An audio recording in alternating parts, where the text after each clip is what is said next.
அதனால வருகின்ற காலங்களில் இந்த சீமா மாதிரி இந்த நடிகர்கள்லாம் வருவான். நடிகரோட பாருங்க, நான் கூட பார்ப்பேன், ரசிக்கலாம். அதோட வந்துடணும். புரியுதா?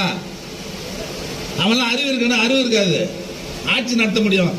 கட்சி நடத்துறது சாதாரணமா? இவ்வளவு பெரிய கட்சி, எந்த சந்தில திமுக இல்ல. ஒரு சின்ன சந்தம் விட 2 குடும்பங்கள்ல நம்ம கட்சி. இவ்வளவு பெரிய கட்சியே போன 10 வருஷம் நம்ம எதிர்கட்சியா இருந்தோம். சந்து பொந்தெல்லாம் கட்சி இருக்குது, பலமா இருக்கிறோம். அமைப்பு இல்லாத ஊர் கிடையாது, கட்சி இல்லாத இடம் கிடையாது, இல்லையா? இவ்வளவு பெரிய கட்சி 10 வருஷம் நடுரோட்ல நின்றுருந்தோம். இவெல்லாம் வருவான். என்ன நினைச்சிட்டானுங்கன்னா, நம்ம போகும்போது ஒரு கூட்டத்தை பார்க்கறாங்கல்ல, பார்த்தவொன்னே மொத்தம் நம்மால் தான் இருங்க, மகிழ்ந்து போய் அடட நம்ம முதலமைச்சரா இல்லான்னு வந்துடுறான்.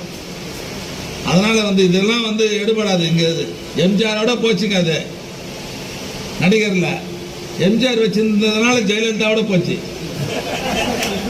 இனிமேலாம் அவனும் எடுபட முடியாது அரசியல்ல. அதனால எதிர்காலத்தில் இவன் ஆசை காட்டி நிற்கிறானுங்க பாரு, ரொம்ப மகிழ்ச்சியா கனவு கண்டுக்கிறான் பாரு. இவன் கனவெல்லாம் பொய்யாக்குறன்னு சொன்னா நம்முடைய அமைப்புகளை எவன் தயவுதாட்சியும் தேவையில்லை.